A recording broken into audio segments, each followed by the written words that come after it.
আব্বা তো আশ্চর্য, কী ব্যাপার এখানে এত রাতে বুড়ি টাকা হাতে, কারণ কি? তো আব্বা দেশ কি ধরবো ভাব, এরই মধ্যে দেখে যে বুড়ি আর বুড়ি নেই, বুড়ি একবার পেতনি হয়ে গেছে, কালাপসি হয়ে গেছে। আব্বা ওই দেশ কি না ধরে ওই দৌড় মারছে। খেতার মধ্যে দেখি যে তো কোনো পিঁপড়েই নাই। আব্বা বলে এত পিঁপড়ে গে, আর খালি বলে যে অমুকের কাছে আমি 10 লাখ টাকা পাবো, অমুকের কাছে আমি 20 লাখ টাকা পাবো, অমুকের কাছে আমি 30 লাখ টাকা পাবো। আমরা তো আশ্চর্য যে ভালো মানুষ বিকেলে বাজারে গেল, সে আসলো রাতে, এত রাতে আইসেই বলে যে এত পিঁপড়ে খেয়ে আবার অমুকের কাছে এত টাকা পাবো। তো আব্বাকে আমরা ধরে রাখতে পারি না, ওই খালি ছুটে যায়, এদিক যায় সেদিক যায়। এক পর্যায়ে আমরা শিকল দিয়ে বেঁধে রাখলাম। তো বললাম যে মুরব্বী মানুষ শিকল দিয়ে বেঁধে রাখলে তো খারাপ দেখা যায়, তাকে ছেড়ে দিলাম, খোলা হিসেবে রাখলাম। সে করলো কি, রাতে আর নেই, রাতে নেই। যে কী ব্যাপার, রাতে কই গেল? পরে আমরা খোঁজ খবর নিলাম যে কই গেল। এক ব্যক্তি আমাদের এসে খবর দিল যে তোমার বাপের যে দেখলাম ওই পয়লা ব্রিজের দিকে গেল। পরে আমরা গেলাম।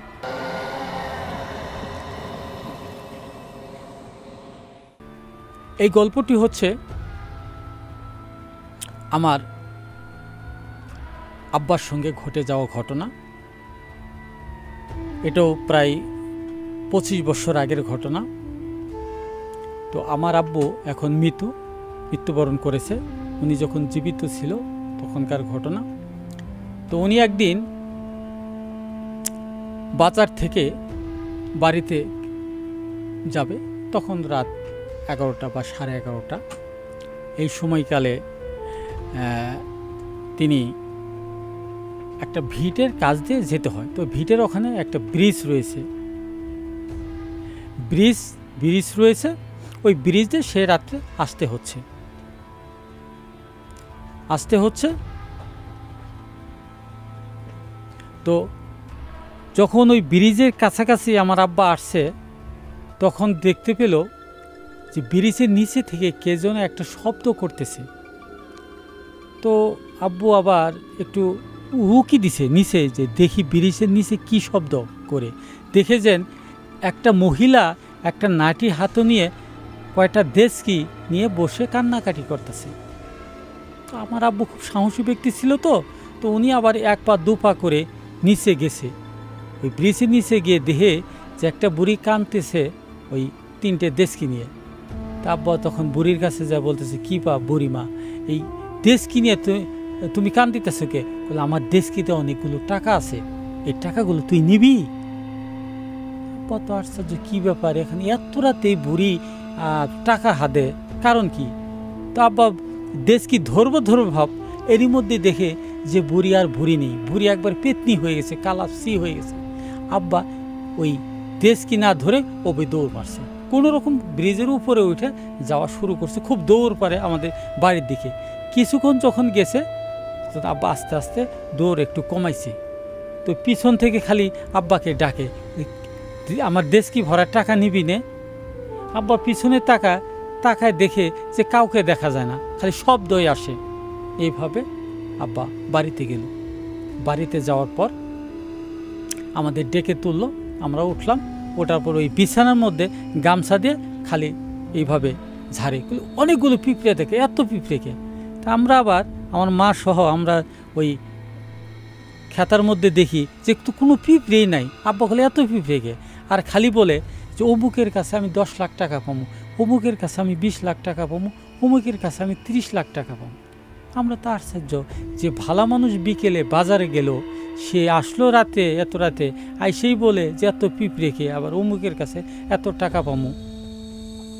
তারপর আমরা পরের দিন একটা কবিরাজ ছিল চরের ভিতরে, তার নাম ছিল খলিল মুন্সি, তাকে আমরা নিয়ে আসলাম। নিয়ে আসার পর আব্বাকে সামনে রেখে সেই খলিল মুন্সি শবন দিল। খলিল মুন্সি শবন দিয়ে বলল যে এটা তো ব্রিজে তোমার বাপেরে এই বুড়িয়ে ধরছে, এই বুড়ি টাকা দেখাইছিল, এই টাকা দেখানোর কারণে তোমার বাপের মাথা নষ্ট হয়ে গেছে গা। ওই বুড়ি খালি সামনে ওই দেশকি নিয়ে টাকা দেখা, তখনই তোমার বাপ বলে যে অমুকের কাছে এত লাখ টাকা পাবো, অমুকের কাছে এত লাখ টাকা পাবো। এইভাবে আব্বার তো মাথা নষ্ট হয়ে গেল গা।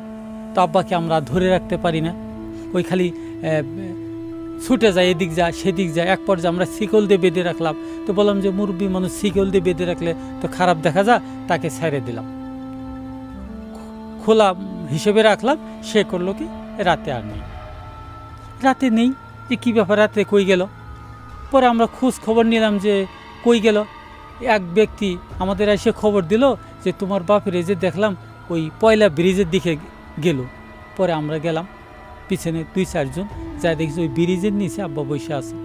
যা বলতেছি যে বুড়ি যে আমার টাকা দেবো, এই বুড়ি আসে এই বুড়ি আসে কেন, আসে না কে? আমি বললাম যে কী ব্যাপার, এখানে কি হয়েছে? তারপর বললাম চলেন যাই। বলে না, আমি যাব না, আমি এই বুড়ি আমার টাকা দেবো করে আমার এই বসায় রাখছে, এখনও তো দেশকে নিয়ে বুড়ি আসে না। এই যে বুড়ি চলে গেল, বুড়ি তো আমার টাকা দিতেছে না।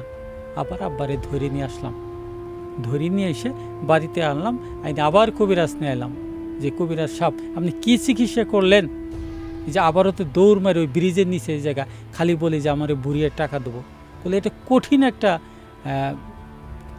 আর্সন করছে তোমার বাপেরে, এটা সহজে ছাড়বো না, যেভাবে হোক এটা ছাড়া লাগবে। তারপর কবিরাজ কিছু তাবিজ কবজ দিল, দেওয়ার পরে কিছুদিন ভালো থাকলো। এরপরে আবার ওই পাগলামি শুরু করলো। একদিন ওই চলে গেছে গা। আমরা সারাদিন খুঁজি, তারে আর খুঁজে পাই না। পরে খুঁজতে খুঁজতে দেখি যে অনেক দূর এক বন্ধের মধ্যে যায় শুয়ে আছে। পরে আমরা যা সেখান থেকে খুঁজে নিয়ে আসলাম। বললাম যে আপনি এত দূরে এখানে আসছেন কেন? বলে না, এখানে বুড়ি আমারই নিয়ে আসছে, টাকার দেশ কি সব আমারই নিয়ে আসছে, টাকা দেয় না। এই টাকা দেবো করে আমার নিয়ে আসছে, কিন্তু বুড়ি তো টাকা দেয় না, খালি এদিক সেদিক আমারই নিয়ে আসে। পরে আবারও আমরা সেই কবিরাজকে নিয়ে আসলাম। কবিরাজকে আনার পরে কবিরাজ বললাম যে আপনি ভালো করে শবন দেন। কি শবন দেন? খালি তো থাকেন আমার আব্বু, খালি বুড়িয়ে নিয়ে জায়গা।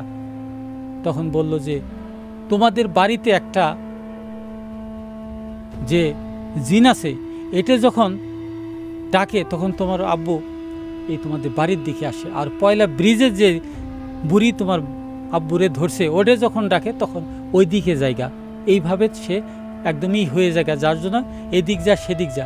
বললাম যে যেভাবে হোক আপনি এমন একটা তাবিজ দেন যেন বাড়িটাও যেন ছেড়ে যায়, এবং পয়লা ব্রিজে যে স্বর্ণের দেশকির ভিতরে টাকা দেখাইছিল, এই দেশকিও যেন না দেখে। তারপর উনি কঠিন একটা বন্দোবস্ত করে আমার আব্বুরে দিয়েছিল, তাবিজ কবর দিয়েছিল। মৃত্যুর আগ পর্যন্ত তাকে আর কোনো জিন পরিভূত তাকে আর ধরেনি। এই ছিল আমার সর্বশেষ ঘটনা। জাগো এফএম এর অ্যাপ এখন পাওয়া যাচ্ছে অ্যাপ স্টোর এবং প্লে স্টোরে।